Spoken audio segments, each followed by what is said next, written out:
Hai teman-teman, saya masih mengikuti perkuliahan secara online dari rumah. Dan bagaimana jika saya katakan kepada Anda, there are many things interesting. Banyak sekali hal yang menarik dan bahkan mengejutkan. Pernah suatu ketika suatu mata pelajaran, setelah materi diadakan kuis atau soal latihan, itu adalah standar.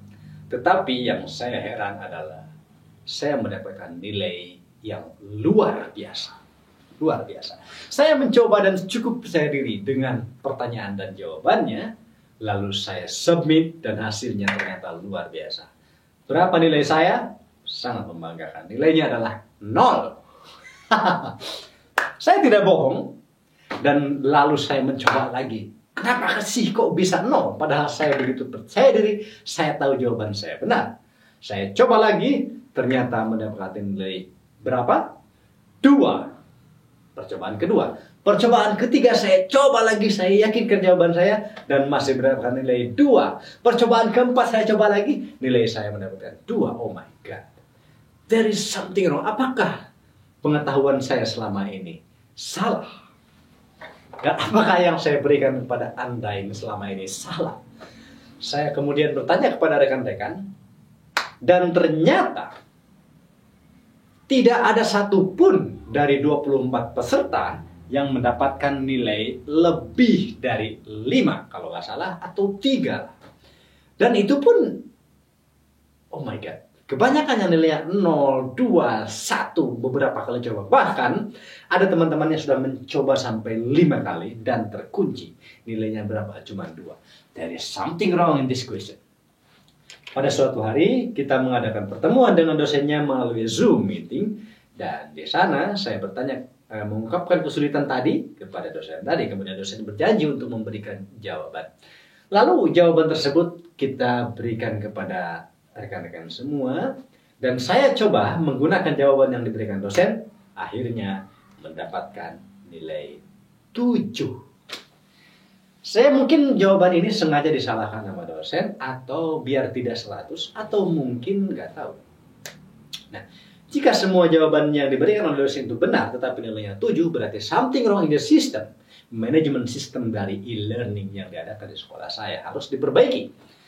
Jika ternyata sistemnya yang benar, bagaimana bisa 24 dari seorang mu'alim yang sudah pernah menjadi navigating officer, bahkan ada yang 9 tahun, 10 tahun, bisa 0 semua? Bagaimana mungkin? There must be something wrong in the system. Nah, ini pertanyaan jawabannya dari dosen. Kita coba ternyata mendapatkan nilai 7. Kenapa tidak 100? Saya tidak tahu. Mari kita akan bahas. Mari kita sama-sama bahas pertanyaan jawaban yang diberikan dosen dan bagaimana bisa jawaban 24 officer tersebut termasuk saya mendapatkan 0. Mari kita bahas satu persatu. Nah, soal yang pertama ini mengenai passage planning atau perencanaan pelayaran. Soal yang pertama, sebuah peta dengan skala 1 berbanding 160.000 dapat diklasifikasikan sebagai. Nah, jawaban yang diberikan dosen adalah harbor chart. Is that true? Mari kita cek. Di sini saya memiliki Admiralty Digital Catalog, yaitu katalog Admiralty yang resmi, yang official dipakai di atas kapal, dalam bentuk digital maupun paper. Mari kita lihat. Di sini harbor chart itu peta ditingkatkan memiliki beberapa tingkat. Dalam ini saya mengambil referensi ke INC. Ada overview chart, ada general chart, coastal chart, approach chart, harbor chart, kemudian berthing chart. Kita lihat harbor chart di sini. Jawaban yang diberikan oleh dosen tadi itu adalah harbor chart dengan skala 160.000. Harbor chart itu ada berapa tingkat di bawah coastal chart. Setelah coastal baru approach, baru harbor. Nah, ini yang saya tampilkan adalah coastal chart. Mari lihat berapa skala coastal chart. Ternyata coastal chart itu memiliki skala 90.000. Nah, skalanya 90.000. Maka kalau coastal saja 90.000, approach pasti di bawah 90.000. Saya coba lihat approach di sini. Approaching chart berapa? Approaching chart itu hanya 45.000. Kemudian harbor chart berapa? Harbor chart adalah 22.000. Sekarang, bagaimana bisa peta dengan skala 160.000 disebut harbor chart? Jadi saya yakin jawaban harbor chart is wrong. Yang benar, menurut saya, it can be general chart or coastal chart. Nah, kita lihat di sini, general chart berapa skalanya? 350.000. Ada yang 180.000, ini general chart. Maka, dalam soal tersebut, saya menjawab general chart. But, the result is 0. Tetapi jawaban saya 0. Salah. Jadi yang benar katanya harbor chart. Padahal setelah dikonfirmasi harbor chart skala 160.000 impossible. This answer is wrong. Mari kita lanjut ke pertanyaan yang kedua. Sebuah peta pandu. Pilot chart, you know pilot chart? Pilot chart ada juga yang menyebutnya sebagai routing chart. Routing chart, you know? Routing chart ada North Pacific, South Pacific, berisi tentang berita perkiraan cuaca, arus, lain sebagainya, yang digunakan sebagai referensi bagi ocean current dan lain sebagainya. Sebuah peta pandu atau pilot chart tidak berisi informasi tentang. Yang tidak ada di dalam pilot chart atau routing chart adalah di sini. Jawaban yang diberikan, yang benar katanya, yang nilainya 70, yaitu batas rata-rata daerah S. Pertanyaannya, benarkah batas rata-rata daerah S tidak berada pada pilot chart atau routing chart? Let's check it out. Di sini saya memiliki foto dari routing chart atau pilot chart. Dan ternyata di sini terdapat garis-garis seperti ini. Ini adalah ice limit, iceberg limit. Jadi batas-batas daerah S ada di pilot chart. Sehingga dengan demikian jawaban ini salah. But jawaban ini mendapatkan nilai 70. Nah, waktu itu yang pilihan saya adalah C, yaitu variasi.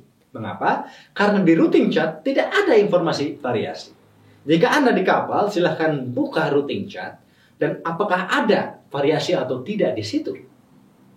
Jika tidak ada, maka jawaban variasi bagi soal nomor 2 itu adalah benar. Namun, jawaban variasi saya mendapatkan nilai 0. Next question. Pertanyaan nomor 3. Baik, di sini. Oke. Faktor-faktor yang harus diperhatikan dalam menentukan besarnya margin of safety adalah kecuali. Margin of safety, you know margin of safety? Saya sudah jelaskan di video yang lainnya atau di status saya di Facebook. Nah, sebelum kita menentukan margin of safety, kita harus mempertimbangkan faktor-faktor berikut ini, kecuali jawaban yang diberikan yang mendapatkan nilai 70. Katanya jawabannya ukuran kapal. Apakah benar ukuran kapal tidak perlu dipertimbangkan ketika membuat margin of safety? Nah, mari kita buka materi yang diberikan oleh dosen. Ya, mari kita lihat di sini. Wow, why? Something wrong here. Oke. Penempatan margin of safety. Ya, dibaca. Penempatan margin of safety tergantung dari ukuran kapal. Nah, ternyata ukuran kapal menjadi pertimbangan dari margin of safety. Sehingga jawaban di sini, jawaban nomor 3, ukuran kapal adalah salah. Pilihan ukuran kapal ini ternyata mendapatkan nilai 10, nilai 7. Dan padahal salah jawabannya. Nah, pertimbangan untuk menentukan margin of safety itu perlu dipertimbangkan ukuran kapal, ketepatan dari sistem navigasi yang digunakan, kemudian arus pasang surut, arus di daerah tersebut. Kita akan mempertimbangkan itu. Maka saya menjawab yang tidak menjadi pertimbangan dalam menentukan margin of safety adalah kedalaman air yang tersedia. Nah, kedalaman air yang tersedia itu tidak menjadi pertimbangan menentukan margin of safety. Itu bukan bahan pertimbangan, tetapi menjadi pokok utama penentuan margin of safety, bukan jadi bahan pertimbangan, tapi sebagai referensi, sebagai acuan. Jika kita melihat sebuah undang-undang misalnya, mengingat, menimbang, nah kemudian apa lagi? Mengingat pasal anu, menimbang pasal anu, kemudian apa lagi? Baru memutuskan. Nah ini kedalaman air yang ada itu bukan menjadi bahan pertimbangan. Karena bahan pertimbangan sesuai dengan materi yang diberikan oleh dosen, bahan pertimbangan margin of safety itu termasuk ukuran kapal, akurasi sistem navigasi, karakteristik olah gerak kapal, dan situasi arus pasang surut. Sehingga jawaban di sini seharusnya adalah kedalaman air yang ada. Tetapi jawaban kedalaman air yang ada menghasilkan nilai 0. Soal berikutnya. Baik. Soal yang keempat. Kapal yang sedang berlayar di sebuah bagan pemisah lalu lintas atau TSS tidak boleh, jawabannya D, memasuki daerah pemisah lalu lintas. Saya setuju dengan ini. Soal berikutnya, stage line yang menyusul stage appraisal adalah planning, execution, monitoring, semua jawaban benar. Ini soal yang dilematis menurut saya. Yang namanya menyusul itu, jika ada 4 urutan, misalnya 1, A, B, C, D. Yang namanya menyusul mana? Menyusul pasti B, yang menyusul A ya B. Tidak semuanya benar. Jika dikatakan B, C, D menyusul A, tidak. Yang menyusul berikutnya ya tentu B. Nah, bagi saya, waktu itu yang menyusul fase appraisal adalah planning. Itu jawaban saya. Tetapi jawaban saya menghasilkan nilai 0. Baik. Soal nomor 4. Faktor-faktor yang diperhitungkan dalam menentukan will over points. Ingat, faktor yang diperhitungkan dalam menentukan will over point adalah, jawaban yang diberikan adalah kecuali ini ya. Artinya faktor yang tidak diperhitungkan dalam menentukan will over point, yang tidak diperhitungkan dalam menentukan will over point adalah jawabannya no go area katanya. Apakah ini benar? In my opinion, dalam opini saya, no go area justru harus diperhitungkan dalam menentukan will over point. Mengapa? Karena kapal ketika belok itu memiliki turning circle. Nah, jangan sampai turning circle tersebut menyentuh no go area. Karena menyentuh no go area artinya kapal kandas. Sehingga no go area adalah salah satu bagian yang diperhitungkan dalam menentukan will over point. Menurut saya jawaban yang diberikan di sini salah. Tapi jawaban ini mendapatkan nilai 7, membuat kita lulus. Saya nggak tahu bagaimana caranya. Nah, yang A, padatnya alur pelayaran yang sedang dilayari. Nah, yang ditentukan dalam menentukan will over point adalah padatnya alur pelayaran. Menurut saya jawabannya adalah A. Mengapa? Karena lihat jawaban B. Kekuatan arus yang sedang mengalir. Tentu kita akan mengetahui kita melalui waypoint tersebut arusnya berapa. Jika arus dari belakang, maka kita will over point-nya tentu lebih awal. Jika arus dari depan, will over point-nya tentu lebih belakangan. Itu arus. Kemudian no go area seperti saya tadi jelaskan, tentu menjadi pertimbangan. Kemudian kemampuan olah gerak kapal jelas. Menentukan will over point tergantung maneuverability dari sebuah kapal atau maneuvering karakteristik dari sebuah kapal. Jadi jawaban yang paling mungkin adalah A. Padatnya alur pelayaran tidak menjadi pertimbangan will over point. Mengapa? Karena membuat will over point itu sebelum kita sampai di sana. Dan sebelum nyampe di sana kita tidak tahu padat atau tidaknya. Bagaimana kita mempertimbangkan sesuatu berdasarkan sesuatu yang belum diketahui. Tetapi jawaban saya yang A mendapatkan nilai 0.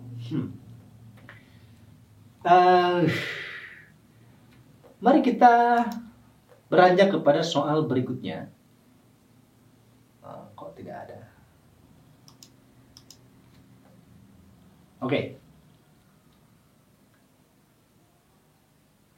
Nomor 7. Batas terjauh yang kapal boleh keluar dari masing-masing garis haluan, namun masih berada di daerah aman, disebut.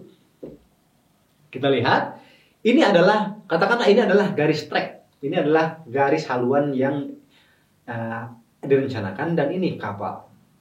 Nah, batas terjauh kapal boleh keluar dari garis haluan yang ini ke kiri atau ke kanan, tetapi masih berada di perairan aman disebut.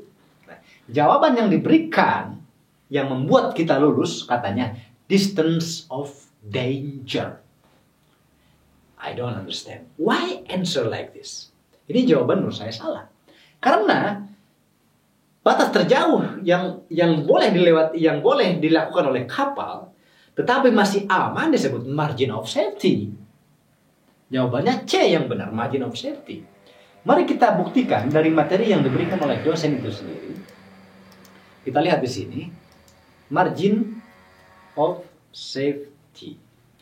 Kita lihat.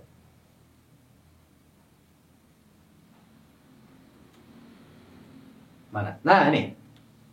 Margin of safety atau MOS akan memperlihatkan seberapa jauh kapal boleh menyimpang dari trek namun masih berada di perairan aman. Sehingga dengan demikian jika dibalikan, jarak terjauh dari sebuah kapal dari trek tetapi masih berada di perairan aman disebut margin of safety.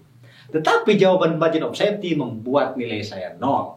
Dan katanya yang benar adalah distance of danger. Tapi saya tidak setuju dengan ini. Ini salah menurut saya. Jika Anda tidak setuju dengan pendapat saya, silakan komen di bawah ini. Kita berdiskusi secara terbuka. Baik. Pertanyaan nomor 8. Bila berlayar di alur pelayaran sempit dan dangkal, maka kapal harus berlayar dengan kecepatan rendah. Ini dimaksudkan untuk mengurangi B, squat katanya. Benar. Jawaban ini benar. Tetapi apakah jawaban yang lain salah? Di sini. Untuk mengurangi squat itu benar. Tapi apakah yang lain salah? Mari kita lihat. Nomor C, blockage factor. Apakah benar atau salah? Jelas salah. Kecepatan kapal tidak mempengaruhi blockage factor. Nah, yang D, pengisapan ke sisi alur. Apakah benar atau salah? Benar menurut saya. Karena semakin cepat sebuah kapal, hisapannya atau suction effect. Nah, kan kalau kapal di alur pelayaran sempit itu ada cushion effect, ada suction effect. Suction effect itu akan semakin besar ketika kecepatan kapal tinggi. Maka mengurangi kecepatan itu juga mengurangi pengaruh suction effect atau pengisapan ke sisi alur. Maka D juga benar. Lalu A, pengaruh air dangkal. Jelas, mengurangi kecepatan pun membuat atau mengurangi pengaruh air dangkal. Jadi jawabannya benar mana? Ini adalah soal dilematis. Soal ini memiliki internal error atau internal dilema. Waktu itu saya memilih pengaruh air dangkal, tetapi nilainya 0. Oke. Pertanyaan nomor 9. Daerah pelayaran yang memiliki aktivitas lalu lintas kapal yang ramai sehingga perlu dibuat pembagian alur pelayaran disebut traffic separation scheme. Saya setuju dengan ini. Nah, nomor 10. Sebuah markah. Markah itu tanda. Sebuah markah yang merupakan sebuah objek yang terlihat menonjol di peta, objek conspicuous object di peta, yang dipakai sebagai garis penuntun. Garis penuntun.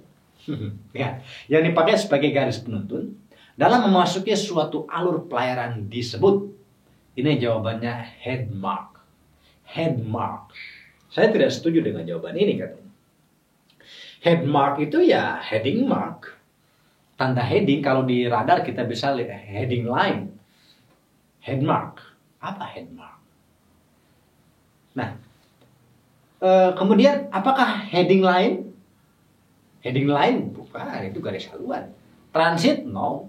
Saya telah jelaskan di video sebelumnya mengenai perbedaan transit dengan leading line. Kemudian waypoint jelas bukan. Nah, jadi tidak ada jawaban yang benar dari nomor 10 ini. Lalu jawaban yang saya pilih adalah heading line pada saat itu. Mengapa?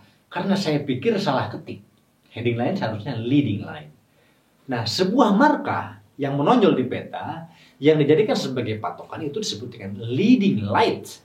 Seperti saya tunjukkan di peta nomor 1 atau 5011. Ada symbols used on paper chart.